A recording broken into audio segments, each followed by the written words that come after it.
Assalamualaikum warahmatullahi wabarakatuh. Selamat pagi anak-anak. Bagaimana kabar kalian semuanya pada pagi hari ini? Bapak harap kabar kalian dalam keadaan baik-baik saja. Hari ini kita akan melanjutkan materi pembelajaran kita, yaitu matematika kelas 8 ya, tentang koordinat kartesius.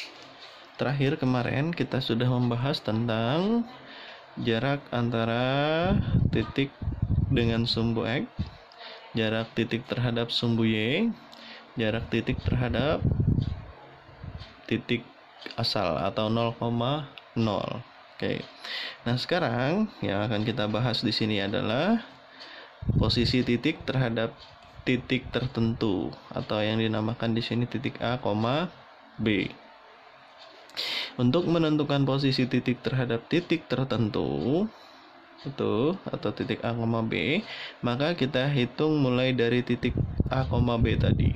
Jadi kita hitung dari titik A, B menuju titik yang ingin kita hitung lokasi atau posisinya. Jadi bisa kita tarik dulu yang pertama ya, tarik ke kiri atau ke kanan. Ya, jadi langkahnya dulu ke kiri atau ke kanan sehingga nanti kita berada pas di bawah titik atau di atas titiknya tadi. Ya, jadi harus sejajar. Nah, jadi kita tarik ke kiri atau ke kanan menuju titik yang diinginkan.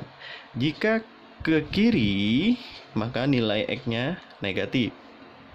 Dan sebaliknya, jika dia ke kanan, maka nilai X-nya akan positif. Gitu ya. Setelah sejajar dengan titik yang diinginkan, oke.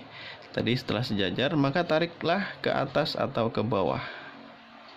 Agar pas letaknya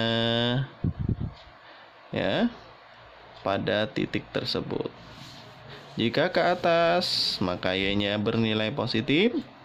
Dan jika ke bawah, maka Y-nya bernilai negatif. Oke.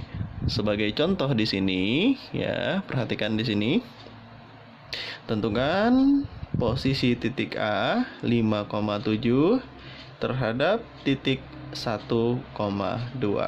Sekarang kita gambar dulu sumbu koordinatnya. Ini sebagai sumbu X dan ini adalah sebagai sumbu Y. Kita gambar dulu titik asalnya atau titik acuannya yaitu 1,2. Di sini 1,2. Dan titik yang diinginkannya kayak ini kan artinya dia sejajar dengan X di 1 dan di 2 untuk sumbu Y. Nah, sekarang kita tulis lagi titik A-nya 5,7. Berarti A-nya di 5. Ini 5 ya. Nah, 5. Dan sejajar di 7 sumbu Y-nya. X-nya 5, Y-nya 7. Setelah kalian menggambar titik acuan dan titik yang ingin dicari posisinya terhadap titik acuan tadi, kita ambil dari titik acuannya yaitu 1,2. Oke, kita menuju A. Nah, kita tarik ke kanan atau ke kiri ya. Kalau ke kiri nggak mungkin, karena dia akan semakin jauh. Maka kita tarik ke kanan. Berapa petak di sini? 1, 2, 3, 4. Ternyata ke kanan 4 satuan atau 4 petak. Nah, kalau kalian gambarnya di buku Streamin akan semakin terlihat ya. Jadi nanti coba digambar di buku Streamin. Nah, setelah sejajar kita tarik ke atas atau ke bawah. Kalau ke bawah nggak mungkin, dia akan semakin jauh. Maka kita nariknya ke atas. Menarik ke atas berapa petak kita lihat? 1, 2, 3, 4, 5. Ternyata 5 satuan ke atas, 4 satuan ke kanan, dan 5 satuan ke atas. Sehingga posisi titik A terhadap titik 1,2 itu adalah 4,5. Karena kalau ke kanan itu 4-nya positif ya. Kalau ke atas itu 5-nya positif. Nah, kalau ke bawah tadi negatif ya untuk Y. Kalau ke kiri negatif untuk X. Nah, gitu ya. Oke. Nah, berarti dari yang tadi itu kan menggunakan cara manual. Nah, di sini kita bisa menghitungnya dengan cara cepat, ya. Jika suatu titik A X, Y ditentukan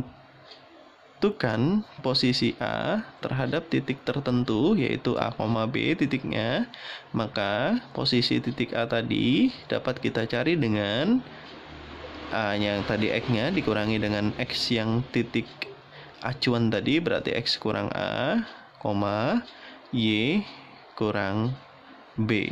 Ya, oke. Nah, seperti tadi kan kita mendapatkan titik A terhadap acuannya 1,2 itu adalah 4,5. Nah, di sini berarti kita lihat titik A 5,7 terhadap titik 1,2 adalah posisinya 5 dikurangi 1,7 dikurangi 2, yaitu 4,5. Ya kan?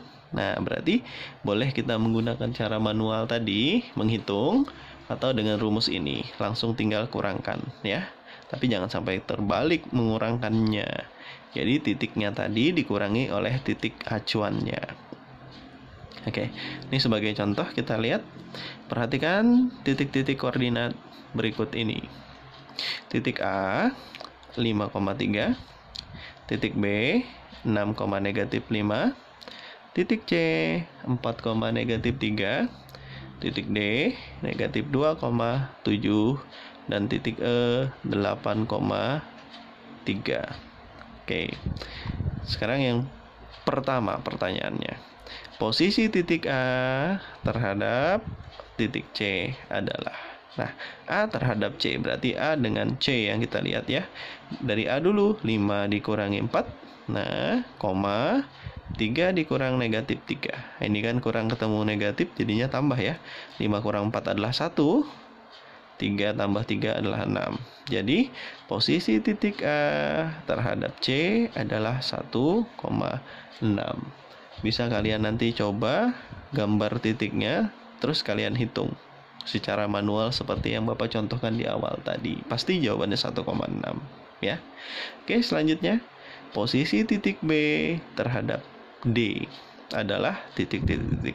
Berarti B dan D. Kita lihat B dan D. 6,5 negatif 5 dan D-nya negatif 2,7. Tapi ingat B dulu ya. Berarti 6 kurang negatif 2, negatif 5 kurang 7. Oke, 6, jadi 6 tambah 2, negatif 5 kurang 7, 6 tambah 2 adalah 8, negatif 5 kurang 7, negatif 12. Sehingga jadi 8, negatif 12. Jadi posisi titik B terhadap D itu adalah 8, negatif 12. Bisa nanti kalian coba menggambarnya dan kalian hitung secara manual ya. Oke. Sekarang posisi titik E terhadap C. Berarti E dan C ya. C dan E, tapi E-nya dulu 8,3 dengan 4, negatif 3. Maka 8 kurang 4. Nah, di sini 8 kurang 4, 3 dikurang negatif 3. Sama seperti tadi ya. Ini jadi tambah. 8 kurang 4 adalah 4. 3 tambah 3 jadinya 6. Jadi 4,6. Sehingga kesimpulannya posisi titik E terhadap C itu adalah 4,6. Oke, sekarang kita lihat lagi yang keempat pertanyaannya. Posisi titik D terhadap A. Berarti D dengan A dan D. A dan D. Tapi ingat D-nya dulu ya. Negatif 2 kurangi 5, 7 kurangi 3. Negatif 2 kurang 5, negatif 7, 7 kurang 3, 4. Jadi posisi titik D terhadap A itu adalah negatif 7,4. Oke, gimana? Gampang bukan? Oke. Setelah itu kita lanjutkan. Nah, tadi posisi titik terhadap titik tertentu. Sekarang yaitu adalah posisi garis terhadap sumbu X dan sumbu Y. Nah, untuk posisi adapun kedudukan garis terhadap sumbu X dan sumbu Y itu terbagi atas 3 bagian. Yang pertama adalah garis itu akan sejajar dengan sumbu X sekaligus tegak lurus dengan sumbu Y. Nah, kenapa? Karena jika suatu garis itu sejajar dengan sumbu X, maka dia sudah pasti garisnya akan tegak lurus dengan sumbu Y. Dan sebaliknya, kalau dia tegak lurus dengan sumbu Y, pasti sejajar dengan sumbu X. Karena sumbu X dan sumbu Y saling tegak lurus. Itu yang pertama. Kedudukan yang kedua yaitu sejajar dengan sumbu Y sekaligus tegak lurus dengan sumbu X. Nah, sama seperti tadi, jika suatu garis sejajar dengan sumbu Y, maka sudah pastilah garis itu pasti akan tegak lurus dengan sumbu X.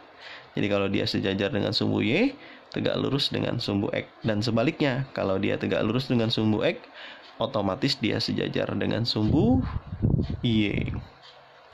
Oke, kedudukan yang ketiga yaitu garis tidak sejajar dengan sumbu X maupun sumbu Y, maka garis tersebut akan memotong sumbu Y sekaligus juga memotong sumbu X. Berarti kedudukan yang ketiga adalah dia memotong sumbu X sekaligus memotong sumbu Y.